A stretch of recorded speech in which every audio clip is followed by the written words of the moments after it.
So shall we start? It's sharp 7. Let's begin the session. So guys, as you already know, देख के idea लग गया होगा कि हम लोग क्या करने वाले हैं. ऑलरेडी जो इन्फॉर्म्ड है, आज हमारा सेशन है nature and significance of management, और हम आज इसका पूरा का पूरा वन शॉट लेंगे, मतलब पूरा टॉपिक कवर करेंगे आज के सेशन में. अप्रोक्सीमेटली 90 टू 120 मिनट्स लगेंगे और हम हर एक एक बेसिक्स को पूरा का पूरा पढ़ेंगे. साथ ही मैं जो भी इंपॉर्टेंट पॉइंट्स हैं जो आपको लगता है यार एग्जाम से पहले आपको याद कैसे रहेंगे, उन सारे के सारे पॉइंट्स को याद रखने के लिए आपको कोड भी दूंगा. ओके, तो लेट्स बिगिन. स्टार्ट करने से पहले जिन बच्चों ने, जैसे बहुत सारे बच्चे थे जो पहली बार मुझसे मिल रहे हैं, तो guys let me just give you a brief introduction about my self. I am CA Mahendra Singh Shekhawat and I cleared CA final in 2011. I'm a graduate from HR college.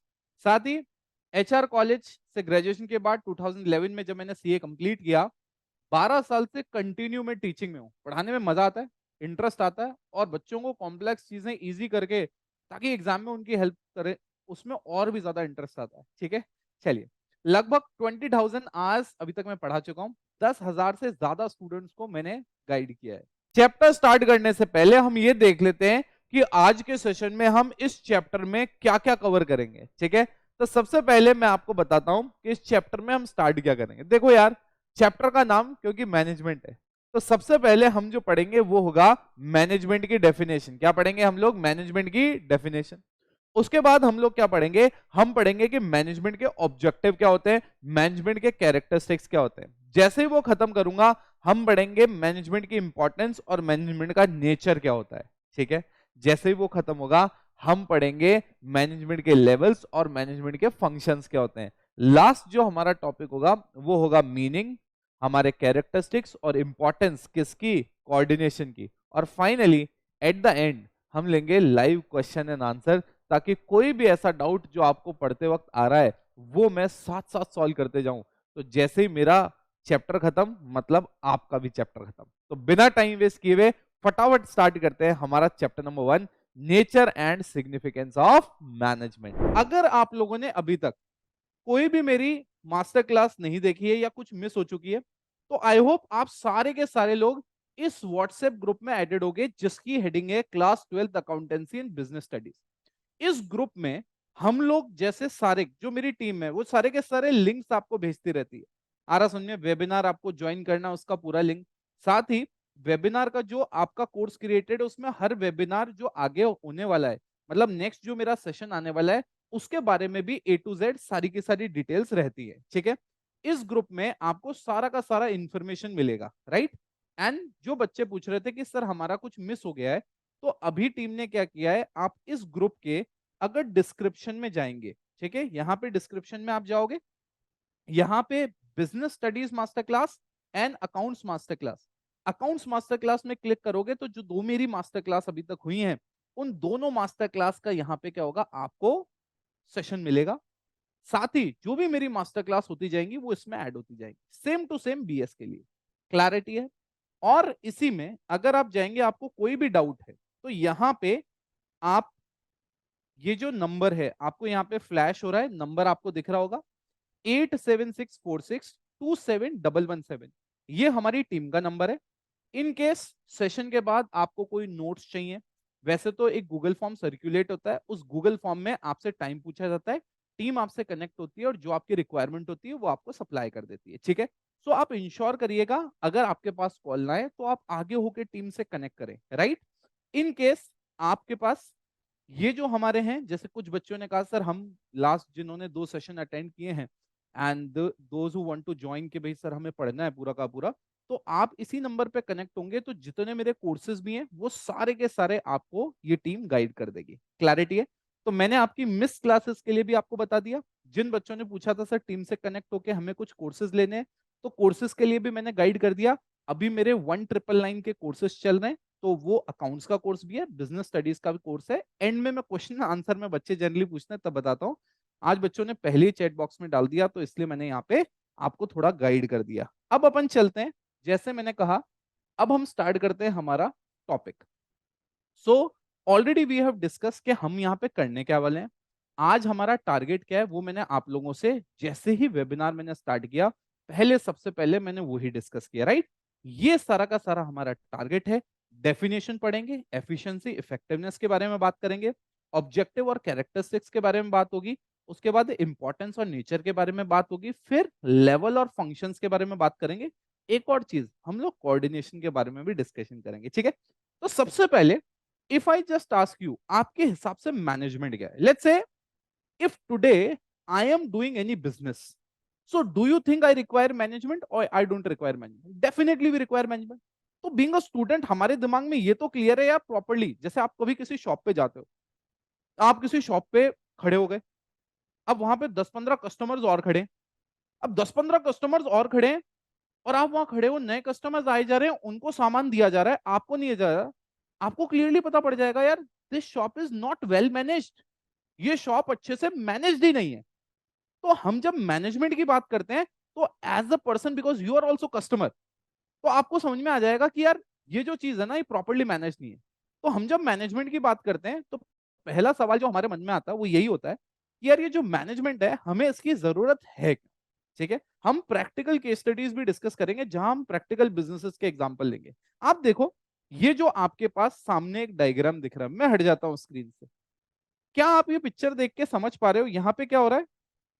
अगर प्रॉपरली ऑर्गेनाइजेशन मैनेज नहीं है और वो रोज काम करे जा रही है, तो उस पर्टिकुलर सेंस में भी कैन यू सी कि हम ऑर्गेनाइजेशन को अगर गलत तरीके से मैनेज करके लेके चलेंगे तो ऑब्वियसली उसका खाई में गिरना क्या है बेटा, तय है। Am I making sense? तो अब थोड़ा सा मैंने प्रेमाइसिस मैनेजमेंट का सेट किया है। अब मैं मैनेजमेंट की जब बात करता हूं तो मैनेजमेंट में है क्या, लेट्स ट्राई टू अंडरस्टैंड। जब मैं मैनेजमेंट की बात करता हूं तो मैनेजमेंट में है क्या? सबसे पहले आपको ये समझना पड़ेगा मैनेजमेंट एक प्रोसेस है। कई बार क्या होता है, मेरे पास अभी बच्चा आता है, बच्चा कहता है सर मैनेजमेंट की डेफिनेशन आई, मैंने मैनेजमेंट का आंसर भी लिखा, बट पता नहीं मुझे स्कूल में मार्क्स ही नहीं मिले। तो मैं वो वाला भी आपका डाउट पूरा का पूरा सॉल्व करूंगा कि आपने अगर एग्जाम में लिखा है और आपका आंसर नहीं आ, आपके मार्क्स नहीं आ रहे तो किस रीजन से आ रहे हैं, हम ये भी पूरे के पूरे सेशन के एंड तक पता पड़ जाएगा। तो सबसे पहले जब मैं मैनेजमेंट की बात करता हूं तो ये प्रोसेस है। सर प्रोसेस मतलब क्या होता है? प्रोसेस मतलब ये होता है यार कि मैनेजमेंट ऐसा नहीं है कि आप कुछ भी कर लो, मैनेजमेंट पूरा प्रोसेस है। आपको पहले चीजें प्लान करनी पड़ती हैं, फिर आपको उनको ऑर्गेनाइज करना पड़ता है, फिर ऑर्गेनाइज करने के बाद वहां पे लोग चाहिए, स्टाफ रखना पड़ेगा, फिर आपने स्टाफ रखने के बाद उनको डायरेक्ट करना पड़ेगा, कंट्रोल करना पड़ेगा कि जो प्लान किया था वही हो रहा है या नहीं हो रहा है। तो मैनेजमेंट एक पूरा प्रोसेस है जिसमें सारे के सारे फंक्शंस होते हैं। अब ये जो प्रोसेस है ये क्यों होता है? Let's say if someone ask you कि भाई मैनेजमेंट है, प्रोसेस है, फॉलो करना, बट क्यों करना है? क्योंकि आपको अल्टीमेटली सारी की सारी चीजें थिंग्स डन करवानी है और आपका एम क्या है? आपका एम है कि ऑर्गेनाइजेशन के गोल्स को अचीव करना। आ रहा समझ में? Let's say today if someone ask you कि why you are part of this session, because you want to score very good marks in your accountancy and business studies class 12। साथ ही साथ in future अगर आप ऐसे conceptually अच्छे से समझ के पढ़ोगे तो आपकी लाइफ का जो बाकी बच्चों से डिस्टिंक्शन होगा, कंपैरिजन होगा, उसमें भी आप बेटर निकल के आओगे, राइट। तो मैं कह रहा हूं कि वैसे ही जब कोई पूछे आपसे मैनेजमेंट एक प्रोसेस है बट यार प्रोसेस फॉलो क्यों करें, तो मैंने कहा प्रोसेस इसलिए फॉलो करना है क्योंकि हमारे ऑर्गेनाइजेशन के कुछ गोल्स हैं वो हमें अचीव करने हैं। बहुत अच्छी बात है, बट वो अचीव इस तरह से करने हैं कि हमारी इफेक्टिवनेस आए और साथ ही हमारी एफिशिएंसी भी आए। क्या आपके दिमाग में क्लियर है मैं जो बोलना चाह रहा हूं? Management is defined as a process of getting things done with the aim of achieving organisational goals effectively and efficiently. आ रहा समझ में? Effectively and efficient. बच्चे का सवाल आया सर प्रोसेस कैसा है, बताया ना। मैनेजमेंट एक प्रोसेस है जिस प्रोसेस में क्या हो रहा है, जिस प्रोसेस में बहुत सारे स्टेप्स हैं जो हमें करने पड़ रहे हैं। प्रोसेस मतलब जब भी आप कहते हो वो एक प्रोसेस है, इसका मतलब उसमें कुछ स्टेप्स इन्वॉल्व हैं। तो मैनेजमेंट आपको करना है तो ऐसा नहीं अपने आप हो जाएगा, मैनेजमेंट आपने टाइप किया और हो गया, नहीं। आपको कुछ स्टेप्स हैं वो फॉलो करने पड़ेंगे जब आप कहोगे कि मैनेजमेंट हो रहा है। और ये आप स्टेप्स करोगे क्यों? ताकि ऑर्गेनाइजेशन के गोल पूरे हो पाए। तो बोले यार किसी भी तरीके से अगर ऑर्गेनाइजेशन के गोल पूरे हो जाते हैं इसका मतलब आप मैनेजमेंट कर रहे हो? नहीं। जो आपके गोल पूरे हो रहे हैं वो दो चीजों में होने चाहिए, दो तरह से होने चाहिए, एक इफेक्टिवली और एक एफिशिएंटली। अब कई बच्चे कहते हैं सर हम डेफिनेशन लिख के आए, management management is process so that we can achieve the goals. अब बच्चा घर आता है, घर आके वो मैच करता है यार, प्रोसेस वर्ड भी मिला था मेरी डेफिनेशन में, मेरे गोल्स वर्ड भी मिला था, बट टीचर ने मान लो 2 नंबर का क्वेश्चन था, 1 नंबर का क्वेश्चन था, 3 नंबर का क्वेश्चन था, 50% ही मार्क्स दिए। Sir how this is possible? मेरे तो वर्ड्स में मैच हो रहे हैं। फिर बच्चा घर आके क्या कहता है, नहीं नहीं नहीं टीचर जो है ना वो तो बुक की लैंग्वेज मांग रहा है, इसलिए मेरे को मार्क्स नहीं दे रहा। अरे यार आप समझने की कोशिश करो। अगर आपने, आप समझो, अगर आपके सामने कोई बंदा आया और वो आपके सामने बहुत बढ़िया सिलेक्शन ऑफ वर्ड चूज करके बोल रहा है, और एक नॉर्मल बंदा आया वो ऐसे ही कुछ बोल के चला गया, आपका अच्छा इंप्रेशन किस पे पड़ेगा? Definitely who is using good vocabulary. तो अगर आपका वोकैब बहुत सॉलिड होगा तो मार्क्स अच्छे मिलेंगे। तो अगर आपने डेफिनेशन में इफेक्टिवली छोड़ दिया, एफिशिएंटली छोड़ दिया, तो teacher will get a chance, जो एग्जामिनर उसको चांस मिलेगा तुम्हारा मार्क्स खत्म होने के लिए, मतलब मार्क्स काटने के लिए। तो आपको हमेशा याद रखना, मैनेजमेंट अगर आ जाए तो सिंपल सी चीज है, 4 चीजें आपकी डेफिनेशन में प्रेजेंट होनी चाहिए। नंबर 1 एक प्रोसेस है, नंबर 2 आपकी ऑर्गेनाइजेशन के गोल अचीव करने के लिए हो रहा है, नंबर 3 कैसे अचीव होंगे गोल्स, इफेक्टिवली और एफिशिएंटली। क्लैरिटी है? तो whenever you are writing the definition, ये 4 वर्ड उसमें प्रेजेंट होने चाहिए। अब जैसा मैंने आपको बताया, अब आगे देख लो आप, जैसा आपको मैंने बताया आगे देख लो। मैंने आपको बताया कि मैनेजमेंट क्या है, प्रोसेस है, पूरा का पूरा डिफाइन कर दिया। ये, इसमें बहुत सारे फंक्शंस है, जैसे मैंने आपको बताया कि प्लानिंग भी होता है, ऑर्गेनाइजिंग भी होता है, स्टाफिंग भी होता है, डायरेक्टिंग भी होता है, कंट्रोलिंग भी होता है, जो आगे एक एक चैप्टर बन के हमारे पास आते हैं। बट यहाँ पे मैं सिर्फ इतना सा पॉइंट प्रूव करना चाहता हूँ मेरे प्यारे बच्चों, कि ये एक प्रोसेस है। क्या ये एक प्रोसेस है? अब मैंने कहा प्रोसेस है, बट इस प्रोसेस से करोगे क्या? तो मैंने कहा यार इस प्रोसेस से आप क्या करोगे, आप इफेक्टिवनेस के साथ काम करोगे। सर इफेक्टिवनेस आपने वर्ड तो बार बार बोला, बट आपने बताया नहीं ये इफेक्टिवनेस होता क्या है। बेटा ये जो इफेक्टिवनेस है इसका मतलब होता है टास्क कंप्लीट करना। जैसे मान लो कि अगर आपका टास्क है कि बिजनेस स्टडीज पूरा का पूरा पढ़ाना, तो अगर आपको बीएस पूरा का पूरा पढ़ा दिया अच्छे से, इसका मतलब इफेक्टिवनेस है। अगर किसी कंपनी को ऑर्डर मिला 1000 यूनिट्स बनानी है और उसने 1000 यूनिट्स बना के दे दी, इसका मतलब वो जो बंदा है, वो जो कंपनी है, वो इफेक्टिव है यार। वो अपने सारे के सारी चीजों को इफेक्टिवली क्या कर रही है, कंप्लीट करते हुए जा रही है। नाउ द क्वेश्चन इज कि इफेक्टिवनेस तो हम कर रहे हैं, बट क्या हमारे एफिशिएंसी है या नहीं है? मान लो आपने 1000 यूनिट बनाई, बट आपकी कॉस्ट बहुत ज्यादा लग गई, या आपका टाइम बहुत ज्यादा लग गया, इसका मतलब you are not efficient. So whenever we are saying that organisation में मैनेजमेंट है, तो वो इंश्योर करता है कि एक प्रोसेस फॉलो हो, ताकि ऑर्गेनाइजेशन के गोल क्या हो, अचीव हो पाए। और कैसे अचीव हो पाए, मतलब प्रोसेस है, ऑर्गेनाइजेशन के गोल अचीव हो पाए कैसे, effectively and efficiently. So guys अगर ऐसे आप समझोगे ना, अगर आप समझोगे, तो आपको बिल्कुल क्लियरली समझ में आएगा, और आप डेफिनेशन अपने मन से भी बना के लिखोगे तो मार्क्स आएंगे। बट मन से बनाने के चक्कर में इंपॉर्टेंट वर्ड्स थोड़ी खा सकते हो। तो management is defined as a process of getting things done with the aim of achieving goals effectively and efficiently. अब जब मैं आपको पढ़ा रहा हूं इस समय, आपको डेफिनेशन जब मैं कह रहा हूं बोलो, तो मेरे साथ साथ आपको बोलनी पड़ेगी, तभी you will get the feel, और ये शब्द आपके दिमाग में सेट होंगे कि हाँ यार ये हमें यूज करने, तो हमारा एग्जामिनर के सामने इंप्रेशन बढ़िया पड़ेगा। मेरी गारंटी है जब मैं पूरा सिलेबस बीएस का कराता हूं ना, मेरी गारंटी है उसके बाद में बच्चे को सारी की सारी डेफिनेशन खुद ही बना के लिख देता है, बट इंपॉर्टेंट वर्ड्स कभी नहीं खाता। आ रहा समझ में? तो मैनेजमेंट इज व्हाट बेटा, is defined as a process of getting things done with the aim of achieving goals effectively and efficiently. Am I making sense guys? दिमाग में जा रहा है? अगर आ गया तो लिख दो एसी। एसी मतलब हमारा कोड है ऑल क्लियर, एसी मतलब ऑल क्लियर। फटाफट चैट बॉक्स में डाल दो एसी एसी AC. Very good very good very good very good, good good good, great. तो अब आगे बढ़ते हैं, बढ़े आगे, चलिए। With your permission let's move forward now. अब मैंने कहा अब हम बात करते हैं, हमारा नेक्स्ट टॉपिक है ऑब्जेक्टिव। अब ऑब्जेक्टिव क्या होता है? ऑब्जेक्टिव मतलब कोई भी चीज करने का इन शॉर्ट रिजल्ट क्या होता है, मतलब एंड प्रोडक्ट क्या लेके आते हो आप। So when I am talking about the objective management, organisation के 3 ऑब्जेक्टिव होते हैं। ऑर्गेनाइजेशन के कितने ऑब्जेक्टिव होते हैं? 3। सबसे पहला ऑब्जेक्टिव होता है इसमें जिसको हम कहते हैं ऑर्गेनाइजेशनल ऑब्जेक्टिव। ना व्हाट इज ऑर्गेनाइजेशन ऑब्जेक्टिव यार? ऑर्गेनाइजेशन बनी क्यों है? लेट्स से अगर कोई आपको कहे कि यार वो बिजनेस कर रहा है बंदा, वो धंधा कर रहा है, तो वो धंधा क्यों कर रहा है, वो बिजनेस क्यों कर रहा है? क्योंकि उसको सबसे पहले क्या करना है यार, मार्केट में अपना पांव जमाना है। ऑलरेडी वो जो बिजनेस करने वाला है 100 लोग ऑलरेडी हैं, तो वो जब जाएगा तो पहले सर्वाइव करना चाहेगा। वो चाहेगा कि यार मैं उनके सामने खड़ा हो पाऊं, कस्टमर को वैल्यू क्रिएट करके दे पाऊं। तो शुरुआत में अगर वो सर्वाइव कर गया, सर्वाइव करने का मतलब होता है शुरुआत में प्रॉफिट का नहीं सोच रहा है, शुरुआत में वो सोच रहा है कि नहीं यार मैं अगर अपनी कॉस्ट भी रिकवर कर लूं तो बढ़िया है।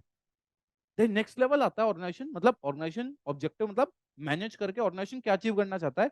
जब मैनेजमेंट होता है तो ऑर्गेनाइजेशनल ऑब्जेक्टिव सबसे पहला होता है कि मैं कंपटीशन के सामने सर्वाइव कर पाऊं। सेकंड ऑब्जेक्टिव होता है यार अब कॉस्ट तो रिकवर हो रही है, बट अब ऑर्गेनाइजेशनल ऑब्जेक्टिव आता है कि अब मैं थोड़ा प्रॉफिट भी कमा लूं। कब तक यार, कॉस्ट टू कॉस्ट ही जीवन पर चलना है, तो why someone will start the business यार, कोई ऑर्गेनाइजेशन स्टार्ट ही क्यों करेगा। तो जैसे सर्वाइव कर गया अब वो सोचता है यार थोड़ा, ऑर्गेनाइजेशन का ऑब्जेक्टिव क्या होता है, थोड़ा प्रॉफिट भी कमा लो। थोड़ा थोड़ा प्रॉफिट होने लग गया तो सोचता है यार अब मैं बहुत ज्यादा यूनिट्स प्रोड्यूस करूं, वॉल्यूम बढ़ाऊं। तो that particular stage is growth. तो मैं जब यहाँ पे ऑर्गेनाइजेशनल ऑब्जेक्टिव की बात कर रहा हूं मेरे प्यारे बच्चों, तो ऑर्गेनाइजेशनल ऑब्जेक्टिव में तीन चीजें आती है। सबसे पहले सर्वाइवल, सबसे पहले ये आता है सर्वाइवल के। ऑर्गेनाइजेशन का पहला ऑब्जेक्टिव होता है कि भैया वो मार्केट में स्टैंडिंग रखे, मतलब सर्वाइव कर पाए। एंड देन नेक्स्ट इज वो अब प्रॉफिट कमाए। पहला स्टेज, नया नया मार्केट में एंट्री लिया है, सर्वाइव कर ले काफी है, फिर धीरे धीरे थोड़ा थोड़ा प्रॉफिट होना चालू हो। एंड फाइनली यार एंटरप्रेन्योर हो, धीरे धीरे क्या करोगे, ग्रोथ तो चाहिए ना, मैसिव ग्रोथ चाहिए। जैसे एग्जांपल देता हूँ, इनिशियली आप देखो जियो आया मार्केट में।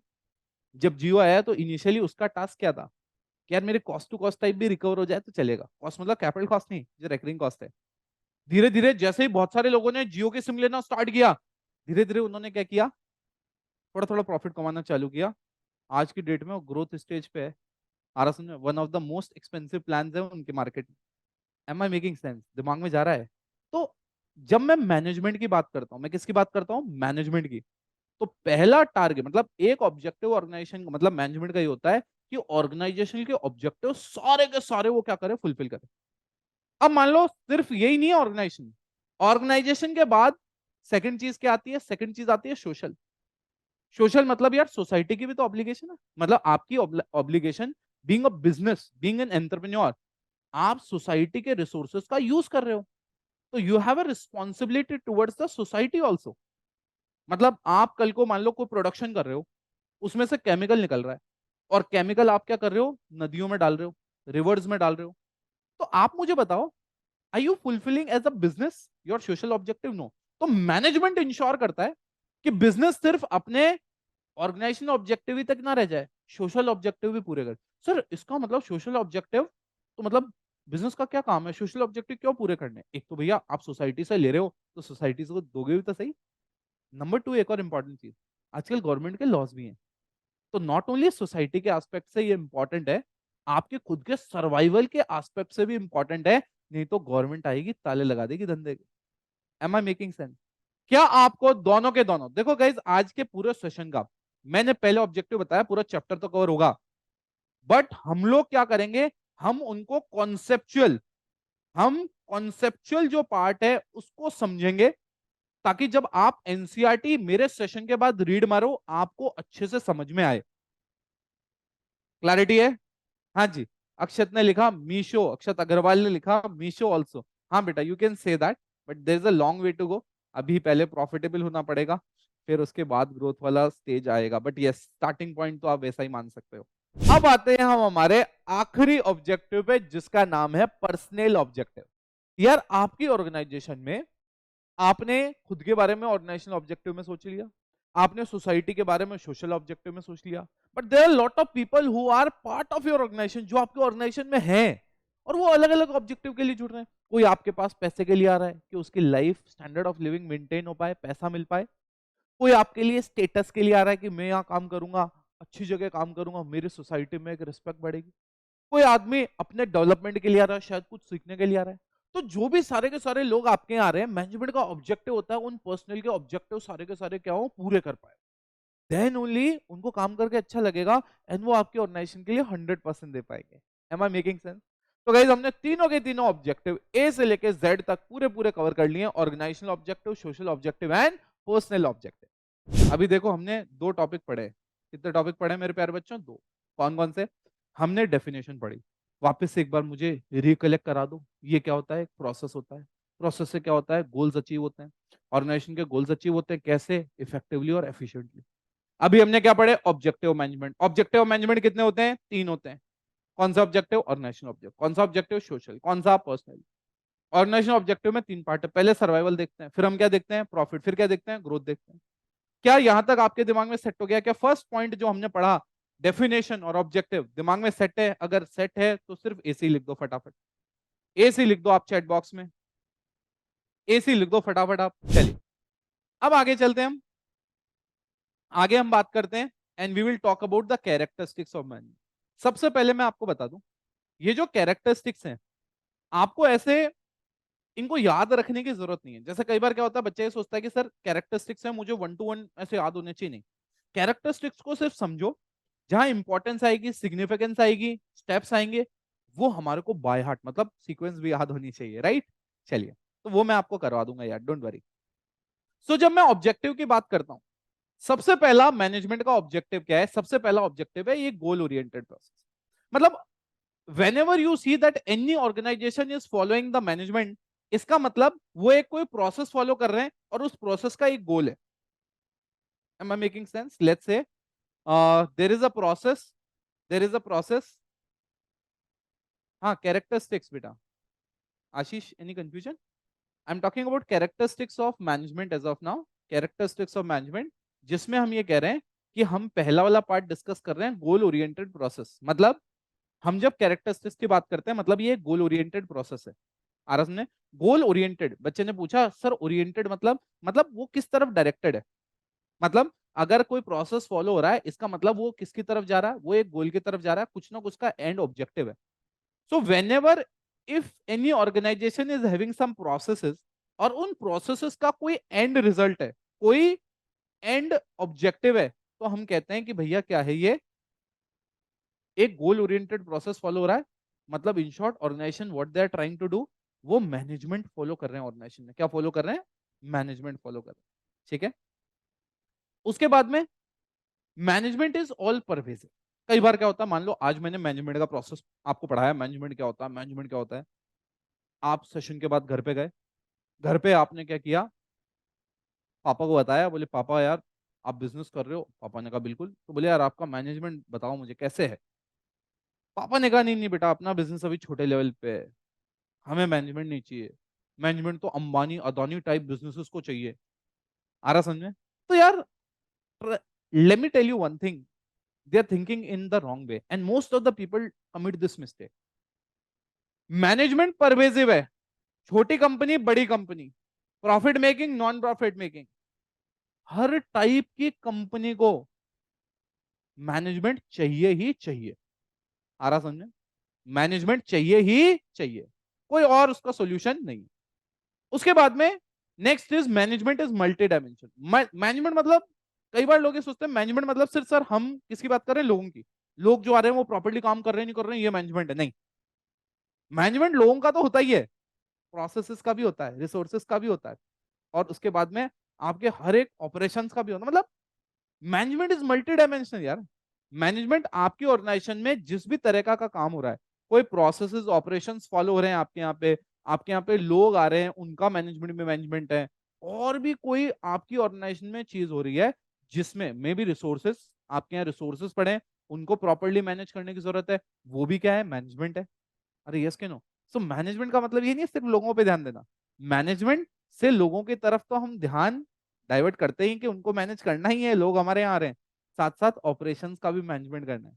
ऑपरेशंस का तो करना ही है, साथ साथ हमारे पास अगर जितने रिसोर्सेज पड़े हैं उनका भी प्रॉपरली मैनेजमेंट करना है, क्योंकि अगर रिसोर्सेज ऑप्टिमली यूटिलाइज नहीं हुए तो भी ऑर्गेनाइजेशन क्या हो जाएगी, इनफेक्टिव हो जाएगी। मैनेजमेंट का तो पर्पस क्या है, एफिशिएंट भी होनी चाहिए, इफेक्टिव भी होनी चाहिए। ओके, किसी बच्चे ने चैट बॉक्स में डाला सर इफेक्टिव का मतलब, बेटा ऑलरेडी डिस्कस किया।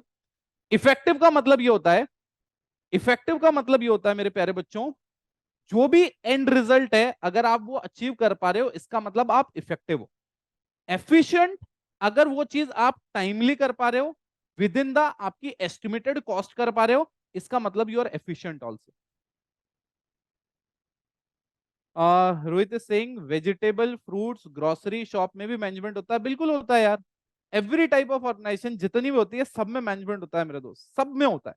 ठीक है, चलिए, अब मैंने कहा ये हो गया, अब चलते हैं नेक्स्ट पे। नेक्स्ट आप देखोगे तो यहाँ पे क्या आ रहा है, यहाँ पे आ रहा है मैनेजमेंट एक कंटिन्यूअस प्रोसेस है। मान लो आज की डेट में अंबानी सोचे कि यार आराम से घर मत बैठते हैं, हमें कोई मैनेजमेंट की जरूरत नहीं है, हमने इतना पैसा कमा लिया, नहीं। अंबानी को भी मैनेजमेंट की जरूरत है भैया। तो मैनेजमेंट एक कंटिन्यूअस प्रोसेस है। आप ये नहीं सोच सकते कि धंधा चालू करोगे उस वक्त मैनेजमेंट चाहिए, बाद में नहीं चाहिए। आपको शुरुआत से लेके जब तक आपका धंधा चल रहा है आपको मैनेजमेंट चाहिए ही चाहिए। Am I making sense? चलिए नेक्स्ट वाले पार्ट पे आते हैं। नेक्स्ट पार्ट क्या कहता है? नेक्स्ट पार्ट हमारा कहता है कि मैनेजमेंट एक ग्रुप एक्टिविटी है। मतलब मैनेजमेंट में you have lot of team involve, people involve. Let's say एक ऑर्गेनाइजेशन है, उसमें मार्केटिंग भी है, सेल्स भी है, बहुत सारे अलग अलग डिपार्टमेंट्स है, राइट? तो मैनेजमेंट उन सबको, मतलब मैनेजमेंट उन सारी की सारी मतलब एक्टिविटी को ले जाके ही एक रिजल्ट, मतलब गोल की तरफ लेके जाता है। तो आप ये नहीं कह सकते कि मैनेजमेंट जो हो रहा है वो एक सिंगल आदमी है, वो कह रहा है मैं अपने आप को मैनेज कर लेता हूं, चल जाएगा। नहीं, मैनेजमेंट एक अपने आप में ग्रुप एक्टिविटी है। मतलब ग्रुप में मिलके सारा काम होता है और फिर आप एंड रिजल्ट तक पहुंचते हो। Am I making sense? तो management is a group activity. Next is management is a dynamic activity. मतलब मैनेजमेंट ऐसा नहीं है फिक्स हो गया। आज सोचो भारतीय एयरटेल था, मतलब एयरटेल जो पहले सिम कार्ड बेचता था जियो के आने से पहले, अगर वो सोचता कि यार मेरा माल बिक रहा है, मेरे पास पैसे आ रहे हैं, मेरा माल बिक रहा है, मेरे पास पैसे आ रहे हैं, कोई टेंशन की बात नहीं है, कोई स्ट्रेस की बात नहीं है, तो do you really feel that कि आज की डेट में वो सर्वाइव कर पाता? नहीं, कंपनी बंद हो जाती। तो पहले एयरटेल के पास इतना कंपटीशन नहीं था, जियो के आने से एकदम से कंपटीशन बढ़ा, तो पहले जैसे मैनेज होती थी अब उस पुराने तरीके से मैनेज नहीं हो पाएगी। मैनेजमेंट एक डायनेमिक एक्टिविटी है। मतलब मैनेजमेंट क्या होता है, आपको इन्वायरमेंट जैसे जैसे बदलती है वैसे वैसे आपको मैनेजमेंट करने का तरीका, मैनेजमेंट का प्रोसेस भी आपको बदलना पड़ता है। क्लैरिटी है? uh, Ankita is saying sir, is there, if there is a single owner business, there is a need of management? See Ankita, we are not talking about the ownership here, we are talking about the people. So when you are saying business, definitely you have more than one people involved, right? आपके पास कोई ना कोई staff वगैरह होगा, उन सबके साथ मिलके you try to achieve the goals. If you think alone as a owner you can do it, definitely you can not. So मैं जब कह रहा हूं कि ग्रुप एक्टिविटी है, I am not talking from ownership perspective. मैं यहाँ पे आपके किस पर्सपेक्टिव से बात कर रहा हूँ? मैं यहाँ पे बात कर रहा हूँ ग्रुप, चाहे वो आपका स्टाफ हो, लोअर स्टाफ हो, मतलब ब्लू कलर स्टाफ हो, व्हाइट कलर स्टाफ हो, कोई भी हो सकता है। क्लियर है? चलिए, तो मैनेजमेंट एक डायनेमिक एक्टिविटी, जो मैं कह रहा था, बाहर की एनवायरमेंट चेंज होती रहती है तो आपको मैनेज करने का तरीका भी बदलना पड़ता है। पहले 1-1 GB डेटा बहुत महंगा आया करता था, जैसे ही जियो आया सस्ता कर दिया डेटा, एयरटेल के मैनेजमेंट को भी रिएक्ट करना पड़ा और डेटा क्या करना पड़ा, सस्ता करना पड़ा, नहीं तो मार्केट से क्या हो जाओगे, बाहर हो जाओगे। तो मैनेजमेंट क्या है? एक डायनेमिक एक्टिविटी है, आपको अपना मैनेजमेंट करने का तरीका बदलना पड़ता है। चलिए last one, management is what? Management is intangible force. मतलब मैनेजमेंट एक इंटेंजिबल फोर्स है। आप ये नहीं कह सकते कि आप कहीं जाओ और कहो कि यार तुम्हारी कंपनी का मैनेजमेंट दिखा दो मुझे, नहीं। बट आप कहीं विजिट करोगे और कहीं आप सिचुएशन देखोगे, आपको समझ में आ जाएगा। Let's say, let me give you one example. आप किसी रेस्टोरेंट में गए, आपने देखा यार आप बैठे हो 1-1.5 घंटे से आपका ऑर्डर नहीं आया, आपके बाद जो लोग आए उन सबके ऑर्डर आ रहे हैं। आपने बिल्कुल गुस्से में जाके आपने बिल्कुल गुस्से में जाके क्या कहा? आपने गुस्से में जाके मैनेजमेंट से लड़ाई की। आपने जैसे लड़ाई की, मैनेजमेंट को बहुत बुरा लगा, वो आपको साइड में ले गए, बहुत मारा। आ रहा समझ में? वहीं आप एक दूसरे रेस्टोरेंट में गए, वहां पे आपका ऑर्डर टाइमली नहीं आया, आप गए, आपने कहा मेरा ऑर्डर नहीं आ रहा है और आपने चिल्लाना चालू किया। मैनेजमेंट ने कहा सर आप please relax, we are really sorry, आपका ऑर्डर टाइमली प्रोसेस नहीं हो पाया, so as a sorry we want के आज का आपका जो खाने का बिल हो वो हम पे करेंगे। आप मुझे बताओ दोनों वाले रेस्टोरेंट में, पहले वाले या बाद वाले में, कौन से वाले का मैनेजमेंट अच्छा था? कौन से वाले का मैनेजमेंट अच्छा था? पहले वाले रेस्टोरेंट का या बाद वाले रेस्टोरेंट का? सेकंड वाले रेस्टोरेंट का, राइट? तो मैनेजमेंट फील किया जा सकता है, बाकी मैनेजमेंट ऐसे टेबल पे रख के दिखाया थोड़ी जा सकता है। सो मैनेजमेंट एक इंटेंजिबल फोर्स है, फिजिकल एग्जिस्टेंस नहीं होती, यू कैन ओनली फील। आ रहा समझे? You can only feel. तो ये जो 7 हैं बेटा कैरेक्टरिस्टिक्स हैं, जो मैं आपको पहले कह रहा था, याद करने की जरूरत नहीं है। आ रहा समझे? ये सातों के सातों याद करने की जरूरत नहीं है। आपको अगर कोई एक मैं लाइन दे दूं और मैं बताऊं कि ये कौन से कैरेक्टरिस्टिक्स की तरफ फोकस कर रहा है, आपको उतना आना चाहिए। या मैं कह दूं कि गोल ओरिएंटेड प्रोसेस जो होता है उसका क्या मतलब होता है, आपको वो आना चाहिए। मैं वापस बार बार क्लियर कर रहा हूं क्योंकि आप लोग में से बहुत सारे बच्चे मेरे को पहली बार बिजनेस स्टडीज में सुन रहे हैं, तो इसलिए मैं उनके लिए बार बार रिपीट करना चाह रहा हूं। मेरे प्यारे बच्चों, ये जो मेरा सेशन है ना, ये सिर्फ आई ओपनर है। मैं पूरा का पूरा आपको टॉपिक रिवाइज करा रहा हूं, हर एक एक चीज का मतलब बताते हुए चल रहा हूं। ये अगर आप फर्स्ट टाइम पढ़ रहे हो, ये आपके लिए एक बिगिनिंग है। आपको उसके बाद जाके एनसीईआरटी पढ़नी पड़ेगी, पढ़नी पड़ेगी, पढ़नी पड़ेगी। Am I making sense? और आज मेरा सेशन लेके, कल संडे है, आज मेरा सेशन लेके अगर आप पूरा का पूरा चैप्टर कल पढ़ लोगे, मेरी गारंटी है चैप्टर पूरा क्लोज हो जाएगा। छोटी मोटी क्वेरीज रह सकती हैं, बाकी पूरा चैप्टर आपका क्लोज हो जाएगा। आ रहा समझे? अक्षत सिंह सर, मैनेजमेंट के ओनर मैनेजर होता है क्या? सी, मैनेजमेंट के लिए डेफिनेटली हायरार्की होती है। हर हायरार्की पे एक रिस्पॉन्सिबल पर्सन होता है। जैसे फाइनेंस के लिए फाइनेंस मैनेजर होता है, मार्केटिंग के लिए मार्केटिंग मैनेजर होता है, अकाउंट्स के लिए अकाउंट्स मैनेजर होता है। तो बेटा मैनेजर एक जनरल टर्म है, बाकी उसको जिस चीज को मैनेज करने के लिए दिया जाता है उसके आगे उसका प्रीफिक्स लग जाता है। ठीक है, चलिए। तो बेटा हमने कितनी चीजें कवर कर ली? हमने तीन चीजें कवर कर ली। Number one, definition of management. Management is what बेटा? प्रोसेस है। क्या होगा? क्या होगा? ऑर्गेनाइजेशन के गोल अचीव होंगे। कैसे होंगे? इफेक्टिवली और efficiently. Second, objective management. Objective management कितने हमारे पास? तीन है। तीन पढ़ के आए हम। ऑर्गेनाइजेशन आए, सोशल आए, पर्सनल आए। उसके बाद हमने कैरेक्टरिस्टिक्स पढ़े। कैरेक्टरिस्टिक्स में कितने पढ़े हमने? 7 कैरेक्टरिस्टिक्स पढ़े। बच्चे ने डाला है सर परवेजिव मतलब? परवेजिव मतलब present in all type of organisation.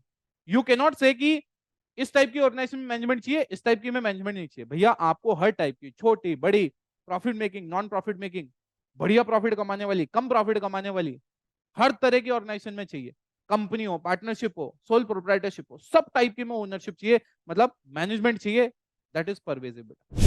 Clarity है? चलिए, अब चलते हैं हम हमारे अगले पार्ट पे, नेक्स्ट पार्ट पे। बेटा नाम आप देख सकते हो क्या है आपके सामने? Importance of management. मतलब लेट्स से अगर आपका कोई दोस्त है, वो आपको कह दे यार आप बिजनेस कर रहे हो और बिजनेस में आप मैनेजमेंट कह रहे हो, मैनेजमेंट करना चाहिए, मैनेजमेंट करना चाहिए। वो कह रहा है क्या होता है मैनेजमेंट यार? Why you think this management is important? तो ये जितने पॉइंट्स हैं ये उस एंगल के लिए हैं। लेट्स से किसी को आपको बताना हो why why management is important, management से आपकी ऑर्गेनाइजेशन में क्या होगा, तो ये सारे पॉइंटर्स तब काम आएंगे। क्लैरिटी है? चलिए। और ये इंपॉर्टेंस आपको याद होनी चाहिए। ये आपके लिए डायरेक्ट क्वेश्चन भी आ सकता है। और इसमें इसलिए ये सारे के सारे मतलब 0 से लेकर 100 तक पूरी याद होनी चाहिए। चलिए, सबसे पहले मैनेजमेंट क्रिएट्स डायनामिक ऑर्गेनाइजेशन। अब देखो कैरेक्टरिस्टिक्स पढ़ने के बाद इंपॉर्टेंस बड़ी आसान लगती है। Management creates dynamic organisation. यार अब देखो, आपको ये छोटे छोटे वर्ड्स तो दिमाग में क्लियर हो जाने चाहिए कि डायनामिक का मतलब क्या है। डायनामिक मतलब एक होता है, एक तो होता है स्टैटिक, एक बार आपने बना दिया वैसे ही चलता रहेगा। वही एक डायनेमिक होता है, आपको बदलते रहना पड़ता है। और इसमें आपको बदलते रहना पड़ता है, तो दैट मींस डायनेमिक। तो अगर आपकी ऑर्गेनाइजेशन में आप मैनेजमेंट फॉलो करते हो, इसका मतलब एक्सटर्नल एनवायरनमेंट में कोई भी चेंज होगा तो आपकी ऑर्गेनाइजेशन उस चेंज के साथ कोप अप करने के लिए रेडी होगी यार। अरे यस के नो? तो मैनेजमेंट क्या कर देता है? एक डायनेमिक ऑर्गेनाइजेशन बना देता है। मैनेजमेंट क्या करता है? एक डायनेमिक ऑर्गेनाइजेशन बनाता है। मतलब बाहर एक्सटर्नल एनवायरनमेंट में जो बदलाव होगा, आपकी ऑर्गेनाइजेशन उसको कोप अप करने के लिए रेडी रहेगी। जैसे मैंने अभी भारतीय एयरटेल का एग्जांपल दिया, राइट? चलिए next. Next is management helps in achieving personal objective. अब देखो ध्यान से, मैंने कहा ऑर्गेनाइजेशन, हम ऑब्जेक्टिव ऑफ मैनेजमेंट पढ़ के आए थे, तो हमें पता है यार मैनेजमेंट के तीन ही ऑब्जेक्टिव होते हैं। एक ऑर्गेनाइजेशन का ऑब्जेक्टिव, दूसरा होता है पर्सनल का, तीसरा किसका होता है? सोशल का। तो इंपॉर्टेंस में ये तीन तो आपको मिलेंगे मिलेंगे। तो भैया मैनेजमेंट से, मैनेजमेंट उस तरह से काम करता है ताकि जितने लोग उनके पास आ रहे हैं, जो इंडिविजुअल अपनी अलग अलग नीड पूरी करने के लिए ऑर्गेनाइजेशन के साथ जुड़ा हुआ है, ऑर्गेनाइजेशन जब मैनेजमेंट फॉलो करता है उन सबकी नीड पूरी करते हुए चलता है। आ रहा समझ में? चलिए, management helps in the development of the society. अभी मैंने आपको क्या बोला? अभी मैंने आपको क्या बोला मेरे प्यारे बच्चों? कि पर्सनल आ गया, यहाँ पे सोसाइटी आ गया, अब थोड़ी देर में ऑर्गेनाइजेशन भी आ जाएगा। तो पांच में से तीन तो वही है। ठीक है, चलिए। तो सोसाइटी को डेवलप करने में भी क्या करता है बेटा? हेल्प करता है। Next is management helps in achieving group projects.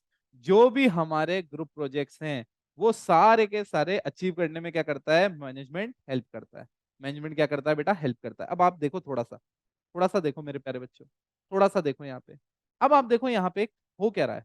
Group projects क्या है? मतलब जो साथ में मिलकर आप करना चाह रहे हो, मे बी ऑर्गेनाइजेशन की profitability, maybe organisation effectively काम करे।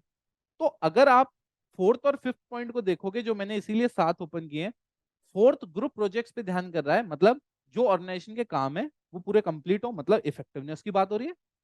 मैनेजमेंट इंक्रीजेस एफिशिएंसी, या एफिशिएंसी की भी बात हो रही है। तो इन शॉर्ट ऑर्गेनाइजेशन के गोल्स की बात हो रही है। आप देखो, पर्सनल का गोल आ गया, सोसाइटी का गोल आ गया, इफेक्टिवनेस आ गया, मतलब ग्रुप प्रोजेक्ट्स आ गए और एफिशिएंसी आ गई, और ऑर्गेनाइजेशन को डायनामिक क्रिएट करता है। अब कई बच्चे ने मुझसे पूछा था, सर ये याद करने का आप कोई कोड दोगे क्या? मैंने बेटा अभी मैं एक बढ़िया चीज पे काम कर रहा हूँ, जो जितने हमारे बच्चे हैं जिन्होंने जो जिनको मैं पढ़ाता हूँ, तो धीरे धीरे मुझे रियलाइज हुआ कि पहले इनिशियली पढ़ाते थे तो क्या होता था, समझा देते थे बस, आ रहा समझ में। धीरे धीरे बच्चा खुद R&D कर लेता था, फिर बच्चा को करिकुलर्स और बहुत सारी चीजों में इन्वॉल्व हो गया, टाइम थोड़ा सा कम बचने लगा, तो हमने पढ़ाने का फिर तरीका यूज चेंज किया। हमने तरीका ये चेंज किया कि भाई हम बच्चों को अब कोड देने लगे, निमोनिक्स देने लगे ताकि याद रहे। तो जब मैं निमोनिक्स देने वाला था, बना रहा था बच्चों के लिए, तो मैंने बहुत सारे गो थ्रू किए, एंड आई रियलाइज के क्योंकि अपन अगर कुछ देना चाह रहे हैं पहले रिसर्च करेंगे तभी तो बढ़िया चीज देंगे। ऐसे अनप्रिपेयर्ड बच्चों को कुछ भी दे देंगे तो मजा थोड़ी आएगा। तो आई हैव सीन दैट लोग जो निमोनिक्स देते हैं तो वो क्या करते हैं, एक कोई भी कोड बना के दे देते हैं, इंपॉर्टेंस का कोई कोड बना वो दे दिया। तो अब क्या हो रहा है, बच्चे को हर चैप्टर में मान लो 3 चीजें याद करनी है, 4 चीजें याद करनी है, तो सबके अलग अलग अनरिलेटेड कोड्स हैं। तो बच्चों को क्या हो रहा है, याद करने में डिफिकल्टी हो रही है। तो 2 3 4 साल हम उसमें चले, उसके बाद में अब रियलाइज हो रहा है बच्चे के पास बहुत सारी एक्सपोजर है, तो इसको भी याद रखने में, रिटेंशन में दिक्कत हो रही है। तो then I have started with the concept of comic book. तो बिजनेस स्टडीज के जो इंपॉर्टेंट पॉइंट्स मैं याद कराऊंगा उसकी कॉमिक बुक देता हूं मैं बच्चों को। ठीक है, देखिए ये मास्टर क्लास है, मैं आपको पूरे के पूरे चैप्टर कवर करवा रहा हूँ। जो मास्टर क्लास है, as I already mention, this is free of cost, but in case you want to go for the paid courses, वो मैं एंड में इन्फॉर्म करूंगा। जैसे बच्चे भी चैट बॉक्स में पूछ रहे हैं इसलिए मैं बता रहा हूँ।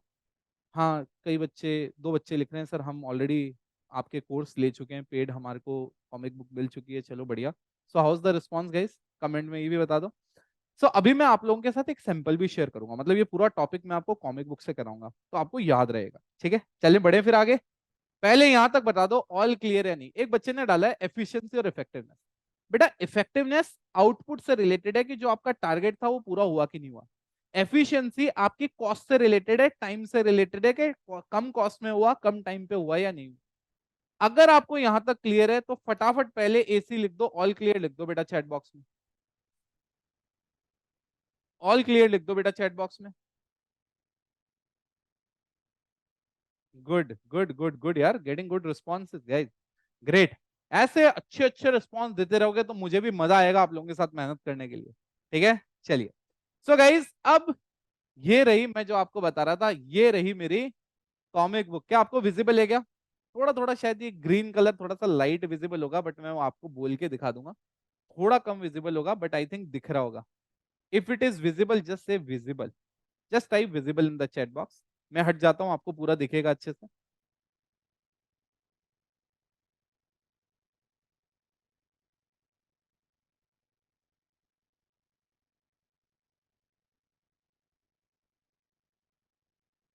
ओके, सो गाइस विजिबल है।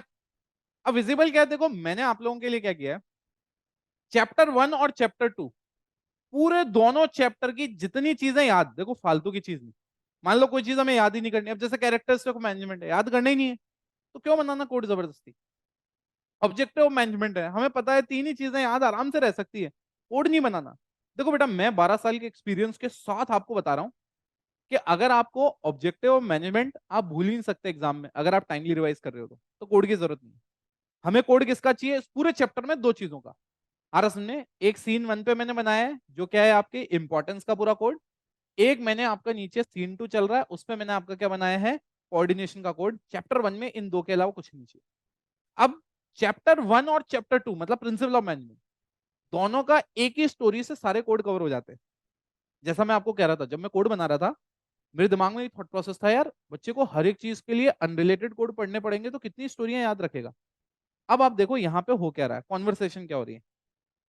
डैड है यहाँ पे और ये बच्चा है, मान लो तुम ही हो। ठीक है, ये डैड है और ये बच्चा है। बच्चा अपने डैड को कहता है, क्या कह रहा है, dad please dad Goa excursion.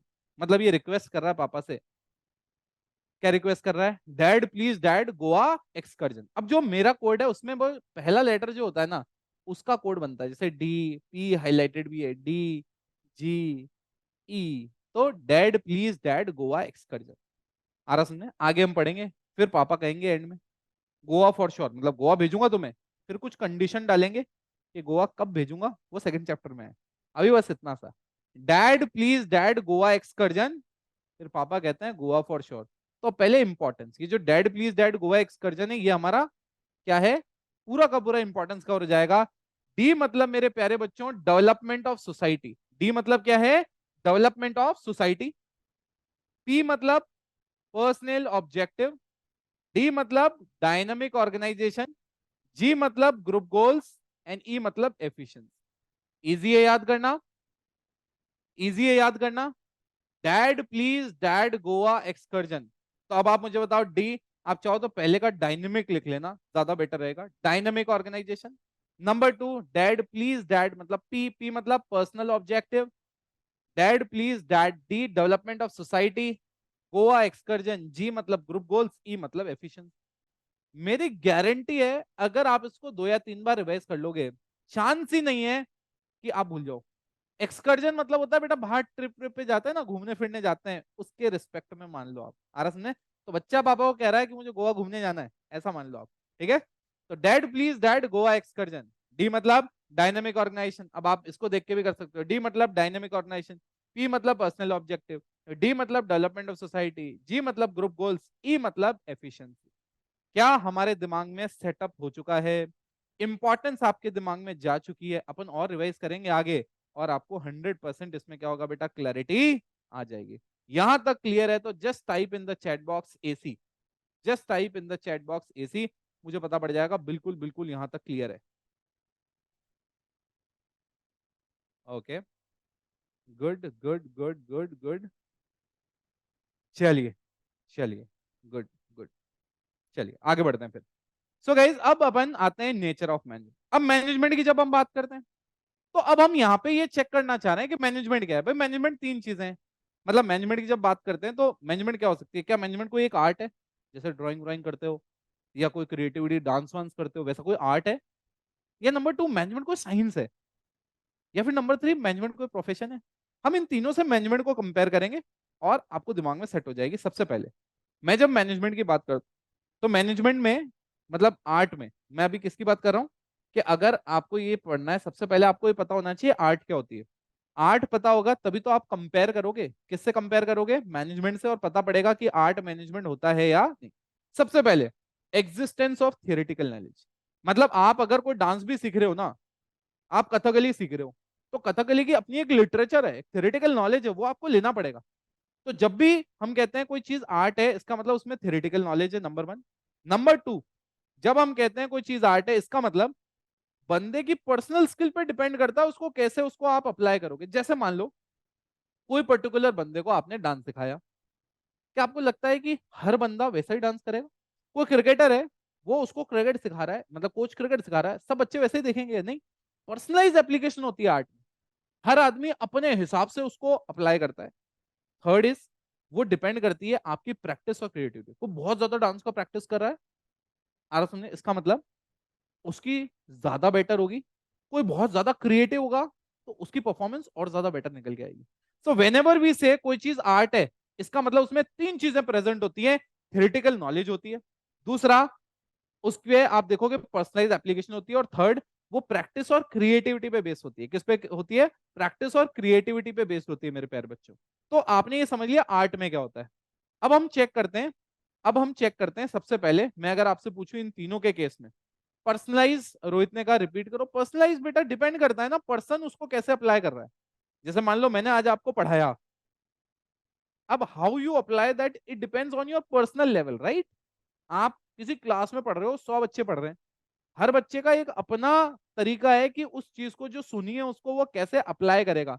तो आर्ट भी जब आप सीखते हो तो पर्सनलाइज एप्लीकेशन होती है कि आप उसको कैसे अप्लाई करोगे, ठीक है। अब हम मैनेजमेंट का समझते हैं। क्या मैनेजमेंट में एग्जिस्टेंस है, थ्योरेटिकल नॉलेज होता है मैनेजमेंट? बिल्कुल। जब मैनेजमेंट है तो मैनेजमेंट की भी पढ़ाई लिखाई है, तो मैनेजमेंट में होता है ऐसा। पर्सनलाइज एप्लीकेशन होती है, बिल्कुल होती है।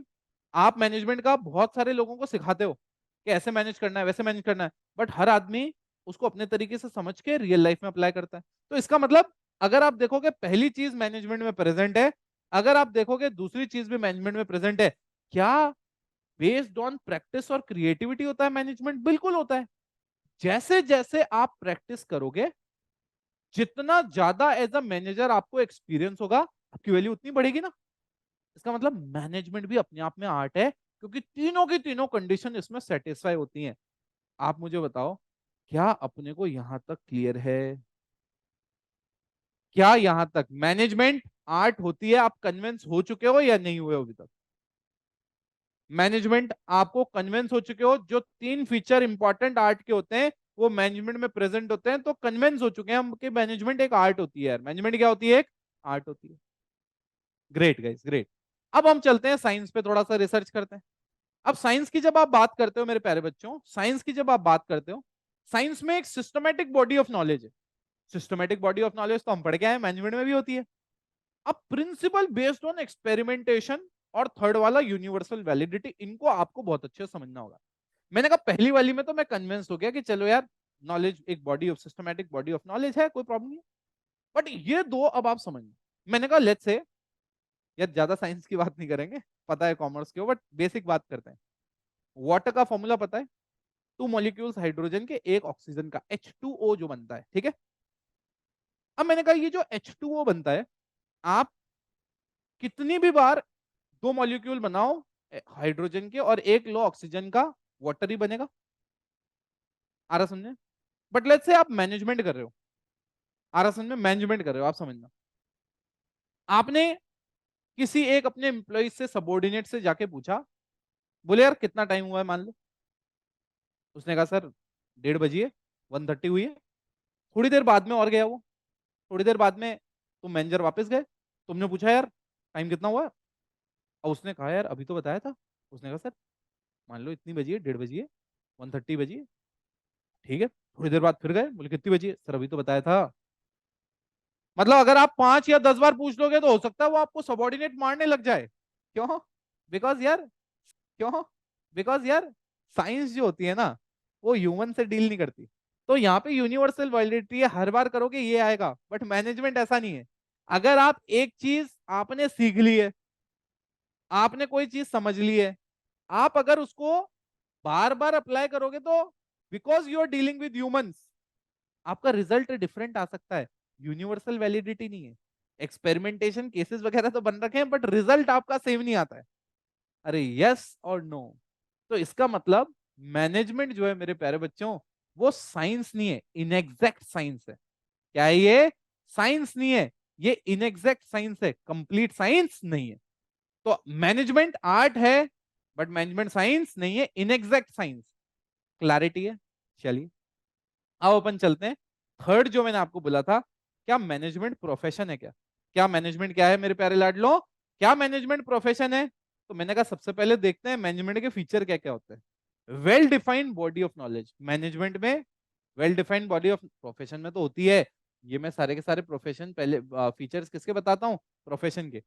तो well defined body of knowledge होती है भैया, मैनेजमेंट में भी होती है, पहले एक बार सारी देख लेते हैं। उसके बाद सेकंड, एंट्री रिस्ट्रिक्टेड होती है। आप समझो, प्रोफेशन मतलब जैसे डॉक्टर, जैसे लॉयर, जैसे सीएस, क्या इसमें ओपन एंट्री होती है क्या? ओपन एंट्री होती है क्या?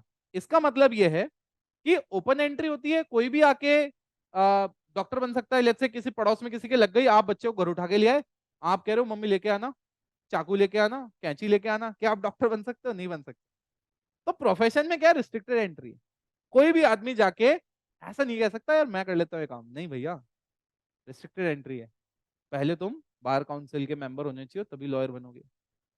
तुम सीए पेपर क्लियर होने चाहिए, मेंबरशिप होल्ड करनी चाहिए, तभी आप एज अ सीए साइन कर पाओगे। प्रैक्टिसिंग सीए होने चाहिए। रिस्ट्रिक्टेड एंट्री होती है मैनेजमेंट प्रोफेशन में। अब आते हैं थर्ड पे, प्रोफेशनल। भैया प्रोफेशनल एसोसिएशंस होती हैं, प्रोफेशनल एसोसिएशन होती हैं, सीए की है, डॉक्टर्स की होती है, लॉयर्स की होती है। क्लैरिटी है? चलिए नेक्स्ट इज एथिक्स। एक एथिकल कोड ऑफ कंडक्ट होता है। जैसे आपने सुना होगा बहुत सारी मूवीज में, डॉक्टर एक ओथ लेता है, सीए की भी एक कोड ऑफ कंडक्ट होता है, सबका कोड ऑफ कंडक्ट। प्रोफेशन में जितने लोग होते हैं उनका एक कोड ऑफ कंडक्ट होता है। Next is service motive. कोई ना कोई सर्विस प्रोवाइड, लॉयर कोई ना कोई सर्विस प्रोवाइड कर रहा होता है, सीए प्रोवाइड करता है, डॉक्टर कर रहा होता है, उनका एक सर्विस मोटिव भी होता है। अब इन्हीं को अगर मैनेजमेंट में देखें, well defined body of knowledge तो मिलेगा, बट कोई रिस्ट्रिक्टेड एंट्री नहीं है। मान लो कोई पढ़ाई लिखाई किसी ने करी नहीं है, now he decided to do the business और वो मैनेज खुद ही कर रहा है, क्या कोई रोक सकता है? नहीं। किसी बच्चे ने लिखा सर एथिक्स मतलब, एथिक्स मतलब आपको ये काम करना ही है, आप मना नहीं कर सकते। जैसे डॉक्टर है तो पेशेंट आ गया, उसका इलाज करना है, उसको करना ही पड़ेगा यार। एक एथिक्स है, मतलब you have to follow these norms. हमारा सुन में एक कोड ऑफ कंडक्ट है कि आप इस तरह से ही काम करोगे। तो एक एथिकल कंडक्ट होता है, एक वे जो एक्सपेक्ट किया जाता है कि आप ऐसे रिएक्ट करोगे, उसको एक एथिकल वे कहते हैं। ठीक है। रिस्ट्रिक्टेड एंट्री, मैंने कहा रिस्ट्रिक्शन नहीं होती। आज अगर कोई मैनेजर, मैंने जैसे कहा कोई पढ़ा लिखा नहीं भी है, he is managing the business, can do it, कोई रोक नहीं सकता। प्रोफेशनल एसोसिएशन हो सकती है, मैनेजर्स की एसोसिएशन होती हैं। एथिकल कोड ऑफ कंडक्ट ऐसे कोई है नहीं जो पर्टिकुलरली उनको फॉलो करना पड़े।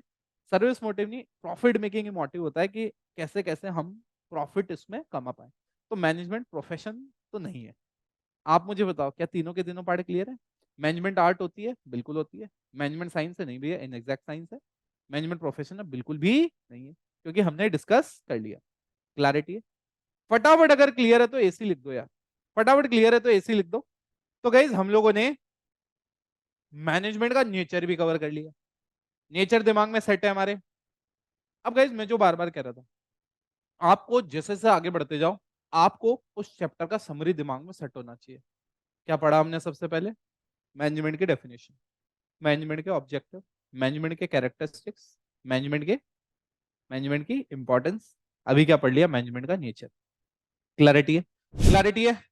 अब हम आते हैं लेवल ऑफ मैनेजमेंट। यार लेवल ऑफ मैनेजमेंट तीन लेवल होते हैं। टॉप लेवल कौन सा लेवल होता है? ये जो ऑर्गेनाइजेशन के लिए सारी स्ट्रैटेजी बनाता है। Let's say for example Reliance कहां इन्वेस्ट करेगा, कहां इन्वेस्ट नहीं करेगा, किस चीज में डाइवर्सिफाई करेगा, किस में डाइवर्सिफाई नहीं करेगा, वो सारी की सारी चीजें जो डिसाइड करता है ना, उसको हम क्या कहते हैं मेरे प्यारे बच्चों? Top level management. Top level management का ये काम होता है कि भैया ध्यान रखना कि कंपनी का डायरेक्शन स्ट्रेटेजिकली कहां जा रहा है। वहीं अगर मैं सेकंड लेवल ऑफ मैनेजमेंट की बात करूं, सेकंड लेवल ऑफ मैनेजमेंट क्या आता है बेटा? Middle level management. Second level management जिसको हम क्या कहते हैं बेटा? मिडिल लेवल मैनेजमेंट, मतलब ये बीच का लेवल होता है मैनेजमेंट का मेरे प्यारे लाडू। आ रहा समझ में? मतलब जो टॉप लेवल स्ट्रेटेजीज बनाता है, उन सबको इंप्लीमेंट करने की जिम्मेदारी किसकी होती है? वो जिम्मेदारी होती है मिडिल लेवल मैनेजमेंट। क्लैरिटी है? उसके बाद में ये इंटरमीडिएरी होते हैं किसके बीच में? लोअर लेवल मैनेजमेंट और टॉप लेवल मैनेजमेंट के बीच के इंटरमीडिएरी होते हैं, मतलब इन दोनों के बीच का गैप कवर करते हैं। और ये जो लोअर लेवल ऑफ मैनेजमेंट है, इसका मतलब जो वर्कर होता है उसमें सबसे टॉप लेवल के मैनेजर होते हैं ये। तो जो काम स्ट्रैटेजिकली बनाया उसको इंप्लीमेंट कराने की जिम्मेदारी मिडिल लेवल की। मिडिल लेवल इनके साथ कम्युनिकेट करता है। और फैक्ट्री लेवल पे जितना मैनेजमेंट होता है, कौन देखता है? Lower level of management. कौन देखता है बेटा? Lower level of management. Clarity है? हाँ जी, चैट में लिखा है सर्विस मोटिव में प्रॉफिट मैक्सिमाइजेशन भी है ना। बेटा सर्विस मोटिव मतलब आपकी जिम्मेदारी है कुछ सेवाएं आपको प्रदान करनी, उसमें चाहे प्रॉफिट मैक्सिमाइजेशन हो रहा हो या नहीं हो रहा हो। Am I making sense? दिमाग में सेट है?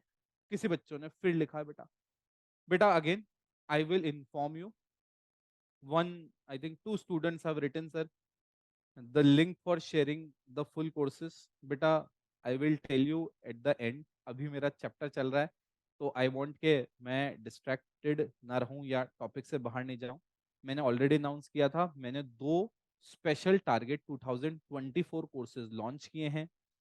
वो सारे के सारे कोर्सेज सिर्फ 1,999 में, मतलब पर सब्जेक्ट आपको 1,999 मिलेगा, जिसमें फुल लेक्चर्स भी रहेंगे, नंबर टू सारे नोट्स रहेंगे, नंबर थ्री आपके पास जो मेरी कोड बुक है वो भी मिलेगी, डाउट्स वगैरह सॉल्व होंगे, टेस्ट पेपर्स वगैरह रहेंगे, सारी की सारी चीजें आपको उसमें मैं दे दूंगा। आ रहा समझ में?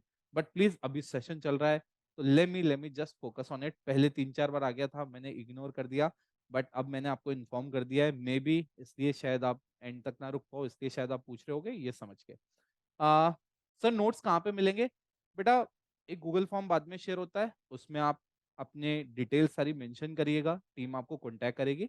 और जिस भी, क्योंकि बहुत सारी मास्टर क्लास होती है तो कई बार समझ में नहीं आता, तो वो टीम आपसे कांटेक्ट करेगी, आप टाइम लिख दीजिएगा, वो आपको कॉल करके आपको उस समय शेयर कर देंगे, ठीक है।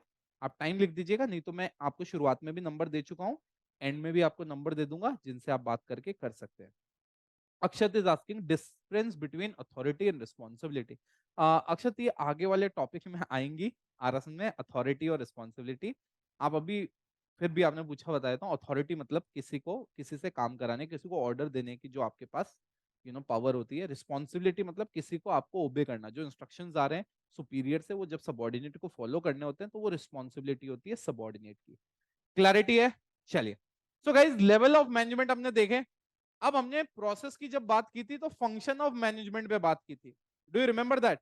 हमने कहा था यार, मैनेजमेंट एक प्रोसेस है जिसमें बहुत सारे इंटर रिलेटेड फंक्शंस फॉलो करने पड़ते हैं, जो आगे जाके अपने चैप्टर में है। याद करो, chapter number 4 planning, chapter number 4 आ रहा है समझ, चैप्टर नंबर 4 आ रहा है आपको, प्लानिंग याद आ रहा है आपने? Planning, deciding in advance what to do, आ रहा समझ में? How to do, when to do, सारा का सारा किसमें? प्लानिंग। उसके बाद ऑर्गेनाइजिंग, प्लान कर लिया, अब भैया ऑर्गेनाइजेशन का स्ट्रक्चर तो बनाओ, स्ट्रक्चर बना लिया, उसके बाद स्टाफ तो रखो। स्टाफ रखने का मतलब ये नहीं है सिर्फ लोगों को right person at the right job, नहीं, वो तो है ही। उसके बाद में ट्रेन करना, डेवलप करना, वो भी है। जब इंडिविजुअल चैप्टर पढ़ेंगे उसमें कवर करेंगे डिटेल में, बट अभी भी मैं आपको इंट्रोडक्शन छोटा छोटा देते हुए चल रहा हूँ। उसके बाद क्या है? डायरेक्टिंग। मान लो आपने स्टाफ रख लिया, लोग रख लिए, अब डायरेक्ट तो करना पड़ेगा, उनको कम्युनिकेट करना पड़ेगा, मोटिवेट करना पड़ेगा, लीड करना पड़ेगा, तो वो किस में कवर होगा मेरे प्यारे बच्चों? वो होगा डायरेक्टिंग। Finally controlling. आपने डिसाइड किया ये करना है, प्लान करके आप रुक गए, प्लान करके ऑर्गेनाइज कर लिया, स्टाफ कर लिया, स्टाफिंग कर ली, डायरेक्शन भी दे रहे हो। अरे पहले चेक तो करोगे ना फिर, कि आपने जो यहाँ पे प्लान किया था, क्या टीम यहाँ पे वो अचीव कर भी पा रही है कि नहीं पा रही है? तो आपको कंट्रोलिंग करनी पड़ेगी। तो मैनेजमेंट के 5 फंक्शंस होते हैं: प्लान करना, ऑर्गेनाइज करना, स्टाफिंग करना, डायरेक्टिंग करना एंड कंट्रोलिंग करना। जो ये आपका सिलेबस बनता है, chapter 4, chapter 5, chapter 6, chapter 7 and chapter 8। क्या आपके दिमाग में सेट है मैं जो पढ़ा रहा हूं? क्या आपके दिमाग में सेट है? अगर सेट है तो just type all clear in the chat box यार। All clear, all clear, all clear. Great great great great great. चलिए, अब हम चलते हैं हमारे नेक्स्ट पार्ट पे, जिसका नाम है कोऑर्डिनेशन। जिसका क्या नाम है बेटा? कोऑर्डिनेशन। अब यार, कोऑर्डिनेशन क्या होता है मैं आपको बताता हूँ। अब कोऑर्डिनेशन में 3 चीजें हमारे को जो समझनी है। कोऑर्डिनेशन का मतलब कैरेक्टरिस्टिक्स, अगेन समझनी है, इसको याद नहीं करनी। याद हमें क्या करना है? याद हमें क्या करना है मेरे प्यारे बच्चों? याद हमारे को ये करना है, याद हमारे को ये करना है कि हमें कोऑर्डिनेशन करना क्यों है, मतलब हम कोऑर्डिनेशन के इंपॉर्टेंस की बात करने वाले हैं, ठीक है। चलिए, तो सबसे पहले कोऑर्डिनेशन। कोऑर्डिनेशन में होता क्या है? मतलब सिंक्रोनाइज होता है यार, सिंक्रोनाइज होती है एक्टिविटीज। अब ये सिंक्रोनाइज का क्यों होता है सर? अरे यार, ऑर्गेनाइजेशन में अलग अलग डिपार्टमेंट है, कहीं कोई फाइनेंस का डिपार्टमेंट है, कहीं कोई मार्केटिंग का डिपार्टमेंट है, कहीं कोई एचआर का डिपार्टमेंट है। अगर ये सब अपना अपना ही ऑब्जेक्टिव देखते जाएंगे तो मेरे प्यारे लाडलों, ऑर्गेनाइजेशन के गोल्स का क्या होगा? तो इन सब के एफर्ट्स को इंटीग्रेट करके, सिंक्रोनाइज करके, हमें ऑर्गेनाइजेशन का गोल क्या करना है? अचीव करना है। So coordination is the process जिसके थ्रू एक मैनेजर सिंक्रोनाइज करता है सारे के सारे डिफरेंट डिपार्टमेंट्स के काम को, एक्टिविटीज को। उसी को हम कोऑर्डिनेशन कह देते हैं। क्या कह देते हैं मेरे प्यारे लाडलो? कोऑर्डिनेशन। अब कई बच्चे कंफ्यूज होते हैं, सर कोऑर्डिनेशन चाहिए तो मैनेजमेंट क्या है फिर? अरे यार, कोऑर्डिनेशन तो एक छोटा पार्ट है जिससे आप सिंक्रोनाइज करते हो। भाई मैनेजमेंट का काम क्या है? एफिशिएंटली, इफेक्टिवली ग्रुप गोल्स, मतलब ऑर्गेनाइजेशन के गोल्स को अचीव करना। अब ये गोल्स अचीव कैसे होंगे? जब ऑर्गेनाइजेशन में एक कॉन्सेप्ट फॉलो होगा जिसका नाम कोऑर्डिनेशन। कोऑर्डिनेशन में जितने डिफरेंट डिपार्टमेंट है उनके काम को मैनेजर सिंक्रोनाइज करता है ताकि एंड में ऑर्गेनाइजेशन के गोल अचीव पाए। उसी को हम कोऑर्डिनेशन कह देते हैं। क्या कहते हैं? कोऑर्डिनेशन। क्लैरिटी? हाँ, अगेन मैनेजमेंट में कोऑर्डिनेशन, तो मैनेजमेंट तो एक पूरा प्रोसेस है और कोऑर्डिनेशन उसमें करना पड़ेगा, नहीं तो आपके ऑर्गेनाइजेशन के अचीव पूरे नहीं होंगे। अक्षत ने सवाल पूछा इसलिए बोला मैंने।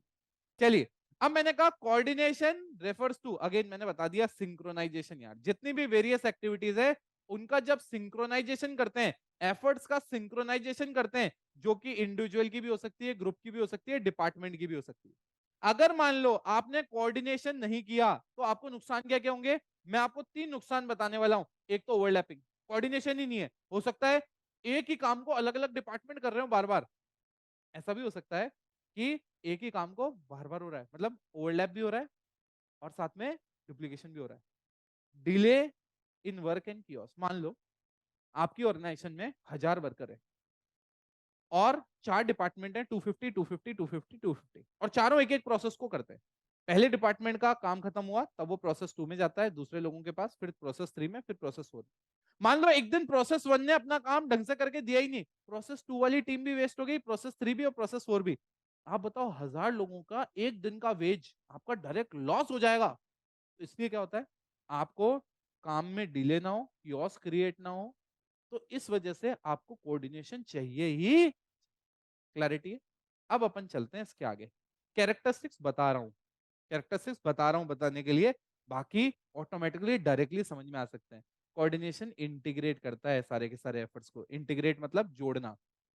यूनिटी ऑफ एक्शन इंश्योर करता है कि सब लोग एक ही डायरेक्शन में काम करें, ऐसा नहीं हो ऑर्गेनाइजेशन के गोल को भूल के सब अपने मन का काम करने लग जाए, नहीं। कोऑर्डिनेशन इंश्योर करता है कि प्रोसेस कंटिन्यू चलता रहे। अभी तो बताया मैंने 4 प्रोसेसेस थे, एक डिपार्टमेंट में अच्छे से काम नहीं किया तो बाकी 3 का टाइम वेस्ट हो जाएगा। तो कोऑर्डिनेशन ये इंश्योर करता है कि ये पूरी की पूरी साइकिल बनी रहे और सारे के सारे डिपार्टमेंट अच्छे से काम करते रहे। ठीक है। हाँ जी, कोऑर्डिनेशन का डेफिनेशन बेटा, मैनेजर जब सिंक्रोनाइज करता है सारे के सारे एफर्ट्स को, जो अलग अलग डिपार्टमेंट्स हैं उन सबको, उसको हम कोऑर्डिनेशन कह देते हैं बेटा आशीष। चलिए नेक्स्ट। कोऑर्डिनेशन परवेजिव फंक्शन है मैनेजमेंट की तरह यार, छोटी बड़ी सब ऑर्गेनाइजेशन में चाहिए। कोऑर्डिनेशन होगा ही नहीं तो काम कैसे चलेगा। आज मान लो मैं लेक्चर ले रहा हूँ, टेक्निकल टीम है, मार्केटिंग टीम है, कंटेंट क्रिएशन टीम है, इन्विजिलेशन टीम है, डिजिटल टीम है, तो ये सारी की सारी टीम्स कैसे काम करेंगी बताओ, अगर कोऑर्डिनेशन नहीं होगा। तो चाहे छोटी हो चाहे बड़ी हो, हर टाइप की ऑर्गेनाइजेशन में चाहिए ही चाहिए कोऑर्डिनेशन, नहीं तो काम हो ही नहीं पाएगा। ठीक है next. Coordination is the responsibility, ये सबकी जिम्मेदारी है। मैनेजर, हर एक एक मैनेजर जिम्मेदार होता है कि ऑर्गेनाइजेशन में कोऑर्डिनेशन बना रहे। कोऑर्डिनेशन नहीं है तो मैनेजर उसके लिए रिस्पॉन्सिबल है। Coordination is a deliberate process. आप सोचोगे कि कोऑर्डिनेशन अपने आप हो जाएगा, बिल्कुल नहीं होगा यार। कोऑर्डिनेशन करना पड़ेगा, मैनेजमेंट को पेन लेना पड़ेगा, बैठना पड़ेगा, किसको क्या दिक्कत आ रही है, इस काम में ये क्यों नहीं हुआ, वो काम इस टाइम से क्यों नहीं आ रहा, बैठा के सबको एक टेबल पे बिठा के कोऑर्डिनेशन लेके आना पड़ेगा। अब आप देख रहे हो मेरे दोनों तरफ, देख रहे हो मेरे दोनों तरफ सारे के सारे पूरे के पूरे आपके कोऑर्डिनेशन के कैरेक्टर्स, बट इनको याद नहीं करना है। याद इस चैप्टर में 2 चीजों को रखना है, मतलब जो पॉइंट टू पॉइंट याद रखना है। एक तो इंपॉर्टेंस ऑफ मैनेजमेंट, दूसरा अब जो मैं आगे बताने वाला हूं, जो हमारा क्या है, जो हमारा क्या है। अक्षत ने पूछा सर डेलिबरेट मतलब, डेलिबरेट मतलब जानबूझ कर करना पड़ता है, ऑटोमेटिक नहीं है, डेलिबरेट है, हमें मेहनत करनी पड़ती है। कोऑर्डिनेशन क्यों जरूरी है, अगर आपको ग्रो होना है, अगर आपकी साइज बढ़ रही है, आपको साइज में इंप्रूवमेंट आ रहा है, लेके आना है, तो ग्रोथ इन साइज होगी, तो कोऑर्डिनेशन के बिना हो ही नहीं सकती है। कल को हो गई तो वो उस लेवल पे मैनेज नहीं हो पाएगी। ठीक है नेक्स्ट इज फंक्शनल डिफरेंशिएशन।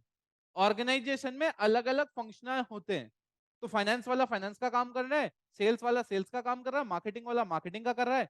तो भैया ये सब लोग फंक्शनली डिफरेंट परफॉर्मा में डिफरेंट लेवल पे काम कर रहे हैं। तो मेरे प्यारे बच्चों, इनमें अगर कोऑर्डिनेशन होगा ही नहीं तो ऑर्गेनाइजेशन के गोल कैसे अचीव होंगे। ऑर्गेनाइजेशन में फंक्शनल डिफरेंशिएशन होती है, तो उनको सिंक्रोनाइज नहीं करोगे, साथ में इंटीग्रेट नहीं करोगे, एक साथ नहीं करोगे, तो ऑर्गेनाइजेशन के गोल कैसे अचीव होंगे। इसलिए हमें कोऑर्डिनेशन चाहिए ही चाहिए। Last but not the least is specialisation. अरे यार, स्पेशलाइजेशन के लिए कोऑर्डिनेशन जरूरी है। ऑर्गेनाइजेशन में हर एक स्पेशलाइज्ड आदमी आप रखते हो, वो आदमी अपने काम में परफेक्ट होता है, बाकियों के में नहीं, तो इसलिए वो अपना काम अच्छे से कर सकता है। तो अगर ऑर्गेनाइजेशन में कोऑर्डिनेशन होगा तो जो सब अपना अपना काम अच्छे से कर रहे हैं उनको इस तरह से सिंक्रोनाइज किया जाएगा ताकि कोऑर्डिनेशन से ऑर्गेनाइजेशन का क्या हो पाए, गोल अचीव हो। अक्षत इज सेइंग सर जितनी ग्रोथ उतनी कोऑर्डिनेशन की need. You can say like that Akshat, कि जितनी ग्रोथ उतनी कोऑर्डिनेशन की नीड। हो सकता है, हो सकता है। तो जितना कोऑर्डिनेशन आप करोगे, जितना ग्रो करोगे, कोऑर्डिनेशन की रिक्वायरमेंट बढ़ती जाती। मैं ये कहूंगा वैसे तो परवेजिव है, परवेजिव है ही है, होना ही चाहिए, बट फिर भी मतलब मैं आउट ऑफ द बुक्स जाके रियल बिजनेस की बात करूं, तो बिजनेस में अगर छोटी ऑर्गेनाइजेशन होती है, सब सामने बैठे होते हैं, तो कोऑर्डिनेशन इजीली हो सकता है। मैं ये नहीं कहूंगा कोऑर्डिनेशन जरूरी नहीं है, कोऑर्डिनेशन तो जरूरी है, बट छोटी ऑर्गेनाइजेशन में because you are sitting with one another only, so it is very easy to coordinate. But in bigger organization, let's say people are having office in Mumbai and other offices in Spain, so in that case coordination is very difficult, right? So बड़ी organization में coordination के deliberate efforts ज्यादा लगाने पड़ते हैं, छोटी organization में सामने बैठे रहते हो तो थोड़ा easily हो जाता है, चाहिए दोनों में। गोयल साहब ने लिखा है, sir what is the difference between coordination cooperation? Different चीज है यार। कोऑपरेट करना मतलब, लेट्स से कि फाइनेंस डिपार्टमेंट है, सेल्स डिपार्टमेंट से कोई डेटा चाहिए था तो फाइनेंस ने मांगा, सेल्स वाला ये भी कह सकता है कि यार मेरा काम तो सेल्स वाला है, मैं तुम्हें डेटा क्यों दूं? बट अगर सेल्स वाला फाइनेंस वाले की हेल्प कर देता है तो उसको कोऑपरेशन कहते हैं। कोऑर्डिनेशन मतलब सिंक करना, सबकी एक्टिविटी को इस तरह से मिलाना, ऑर्गेनाइजेशन के गोल्स अच्छी हो। बताओ मेरे प्यारे लाडलों, अगर क्लियर है तो चैट बॉक्स में एसी लिख दो, ऑल क्लियर लिख दो।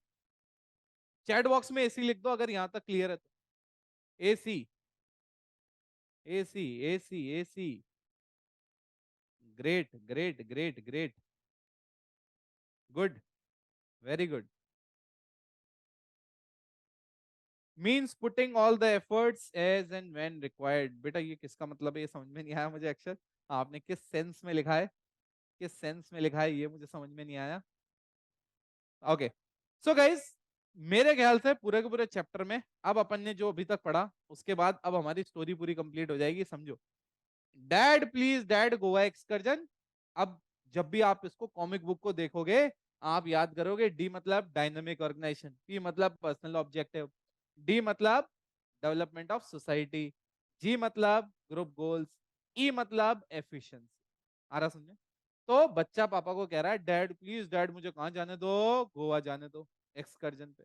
तो पापा कह रहे हैं गोवा फॉर श्योर, बट पापा कंडीशन लगाएंगे जो चैप्टर नंबर 2 में आएगी। अब now what is this Goa for sure? GFS. G मतलब हम इंपॉर्टेंस किसकी बात कर रहे हैं, कोऑर्डिनेशन की। जी मतलब ग्रोथ इन साइज, एफ मतलब फंक्शनल डिफरेंशिएशन, एस मतलब स्पेशलाइजेशन। आ रहा समझ में? क्या है बेटा? स्पेशलाइजेशन।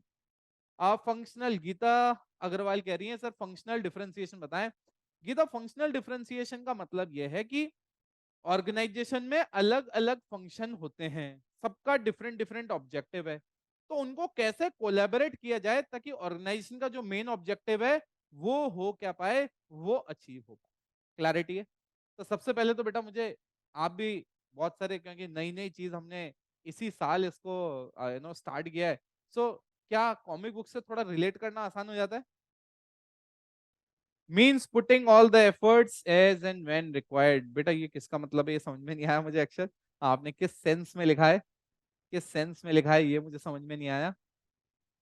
ओके, सो गाइज, मेरे ख्याल से पूरे के पूरे चैप्टर में अब अपन ने जो अभी तक पढ़ा उसके बाद अब हमारी स्टोरी पूरी कंप्लीट हो जाएगी, समझो।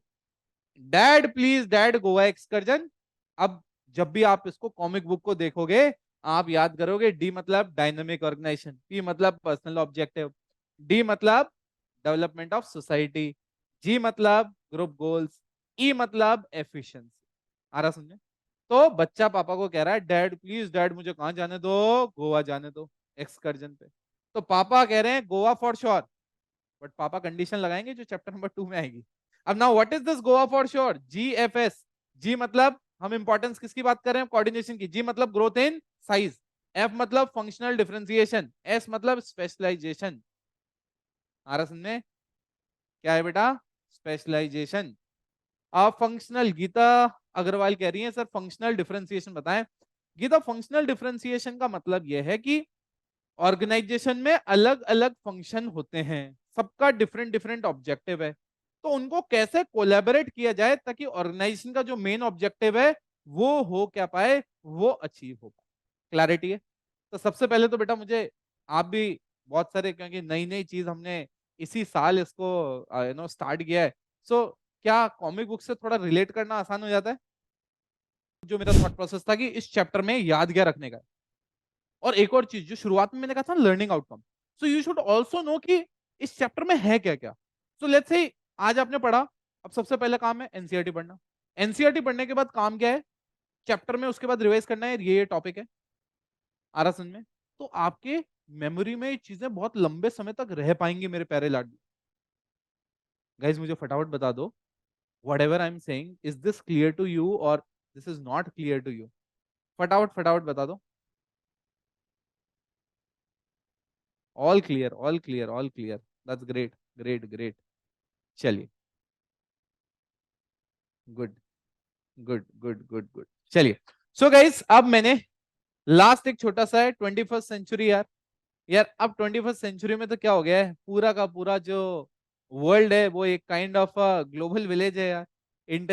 International inter cultural relationship establish हो रहे हैं। तो now when people now see management, तो ये ग्लोबल पर्सपेक्टिव से देखा जाता है। Sakshi Singh sir you are not visible. Sakshi, I'm visible or I'm not visible? Okay, Akshat is saying I'm visible. So if I'm visible to Akshat, it means I'm visible to everyone. Okay. So I'm again explaining. मैं अभी बिल्कुल छोटा सा part समझा रहा था। मैं कह रहा था मैनेजमेंट 21st सेंचुरी में कैसे होता है। यार अब पूरा वर्ल्ड ना एक ग्लोबल विलेज की तरह है। आप ये नहीं सोच सकते कि मैं इंडिया के हिसाब से मैनेजमेंट कर लूँ, नहीं। आपको वर्ल्ड लेवल पे मैनेजमेंट करना पड़ेगा। क्योंकि पता पड़ा आप इंडिया के हिसाब से मैनेज कर रहे हो, फॉरेन से कोई कंपनी आई और आपका बिजनेस उड़ा के ले गई। ऐसा नहीं होना चाहिए। So your management should be of international level now. आ रहा समझ में? तो हमारे को मैनेजमेंट 21st सेंचुरी में जो करना है वो हमारे को ग्लोबल पर्सपेक्टिव से करना है। किस पर्सपेक्टिव से करना है my dear friends? Global perspective से हमें मैनेजमेंट करना है। That's it, that's it. ये हमने पूरा चैप्टर 1 0 से लेके 100 तक कवर कर लिया। It was quick quick quick release, quick quick quick revision of the complete chapter. Akshat is saying international management कुछ अलग है यार। इंटरनेशनल मैनेजमेंट मतलब ग्लोबल यार। विजिबिलिटी में, अपीयरेंस में, कम्युनिकेशन में, ब्रांडिंग में ग्लोबल। रोहित ने पूछा ग्लोबल पर्सपेक्टिव मतलब क्या होता है? पर्सपेक्टिव मतलब जिस तरह से आप अपने पॉइंट ऑफ व्यू वगैरह डेवलप कर रहे हो, तो अब सारी चीजें ग्लोबल होती है। आज फॉर एग्जांपल इंडिया में तुम मोबाइल फोन बना रहे हो, चाइना की, कोरिया की, जापान की कंपनी आ गई, तो उनसे compete कैसे करोगे? तो आपको जो प्रोडक्ट बनाना है, जो मैनेजमेंट करना है, पूरे के पूरे प्रोडक्ट मैनेजमेंट हो गया, स्टाफ मैनेजमेंट हो गया, सब चीजों का ग्लोबल पर्सपेक्टिव से करना है यार। किस पर्सपेक्टिव से करना है? ग्लोबल। सो गाइस अब जैसा मैंने कहा था एंड में बताऊंगा गाइस। तो गाइस जो मेरा कोर्स है, जो मैं आपको बता रहा था, टारगेट 2024, जिसका नाम है आपकी नॉलेज हमारा लक्ष्य बैच। 1999 की प्राइस है सिर्फ यार। जिसमें अकाउंट्स और बीएस दोनों है। अकाउंट्स का बता रहा हूँ, कंप्लीट कवरेज मिलेगा पूरी सिलेबस का, चैप्टर नोट्स मिलेंगे, फ्लिप बुक मिलेगा, डाउट सेशन क्लियर होंगे, और चैप्टर वाइज आपको प्रैक्टिस शीट भी दी जाएगी ताकि आप पूरा का पूरा कर सको। बिजनेस स्टडीज की जब मैं बात करता हूँ, बिजनेस स्टडीज की जब मैं बात करता हूँ, सारे के सारे वन शॉट्स मिलेंगे, डिटेल्ड भी मिलेंगे। केस बेस्ड लेक्चर्स, ये बहुत ही मेरा मतलब सबसे स्ट्रॉन्ग पॉइंट बेटा, केस बेस्ड लेक्चर्स हैं, जिसमें मैं एक एक प्रैक्टिकल केस बेस्ड स्टडी लेता हूँ और डिस्कस करके आपका पर्व्यू बनाता हूँ, ताकि एग्जाम में जो आजकल अच्छे क्वेश्चंस आ रहे हैं, high order thinking level question, वो आप सॉल्व कर पाओ। केस बेस्ड शीट्स की सॉफ्ट कॉपी, चैप्टर नोट्स, उनकी flip book, doubt session, chapter wise practice sheet. मान लो ऊपर मैंने केस बेस्ड लेक्चर लिए, कुछ क्वेश्चंस कराए, उसके बाद में आपको भी सॉल्व करने के लिए क्वेश्चंस मिलेंगे, और मेरी इंपॉर्टेंट ये code book in the form of comic book, वो आपको मिलेंगी। ठीक है? प्लस मेरे सीए के कोर्सेज भी हैं जो आप 12th के साथ ज्वाइन कर सकते हो। ठीक है? अब आपको जब ये सेशन, मैंने आपको कहा था मैं ग्रुप वापस दिखाऊंगा, ग्रुप वापस दिखाऊंगा बेटा, तो मैं ग्रुप आपको दिखा देता हूं एक बार।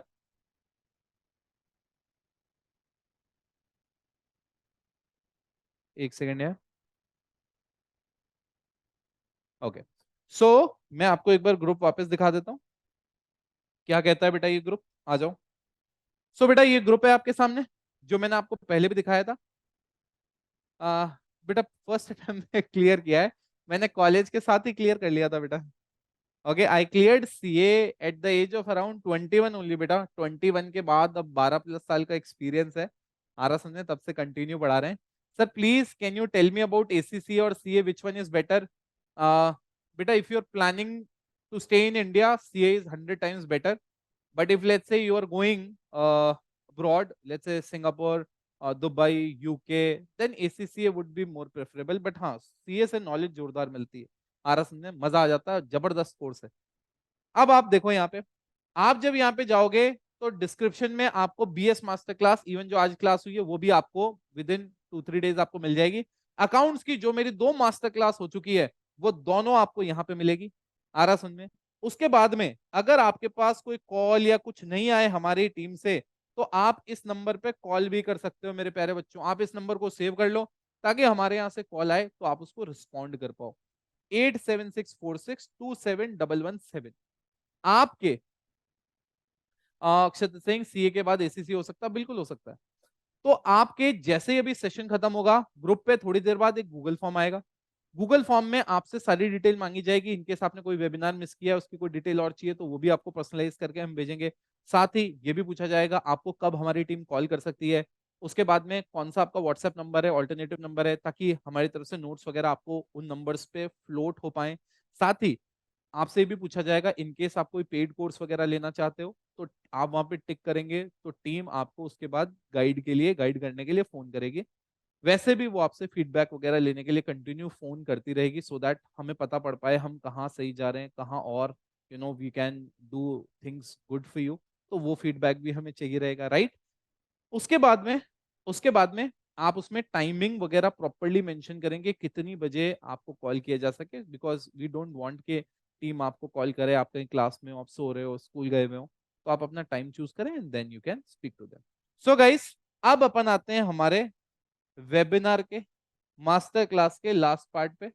लास्ट पार्ट का नाम है हमारा क्वेश्चन एंड आंसर्स। तो मेरे प्यारे लाडलो, सेशन में कोई आपको क्वेश्चन, कोई ऐसी चीज जो आप पूछना चाहते हो, रिकन्फर्म करना चाहते हो, anything which you want to ask?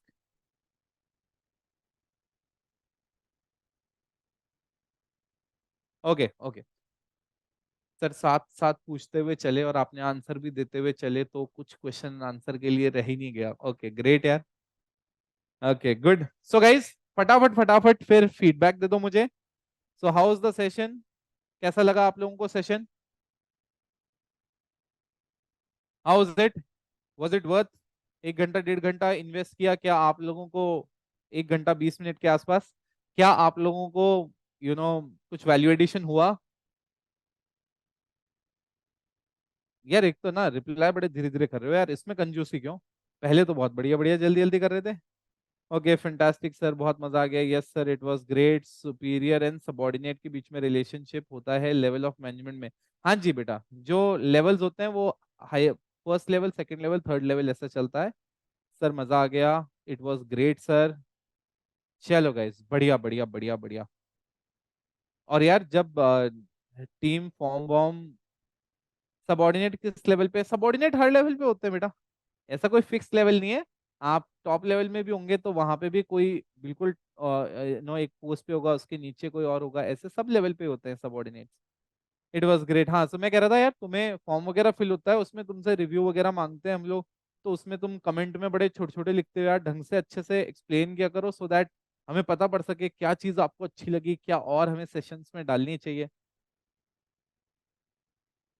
Yes, recording मिलेगी, आप वो जो फॉर्म आए उसमें फिल कर दीजिएगा। ओके ओके ओके गाइस, साथ ही जो अपना ग्रुप है उसका भी आप अपने फ्रेंड्स वगैरह को लिंक भेजिएगा यार, तो हमें पता पड़ता रहे कि नहीं यार और बच्चों को भी इस तरह का कंटेंट मिलेगा। तो we will get a very positive feedback on it कि हमें इस डायरेक्शन में और काम करना चाहिए। Okay guys, thanks a lot for your time, really enjoyed my session with you.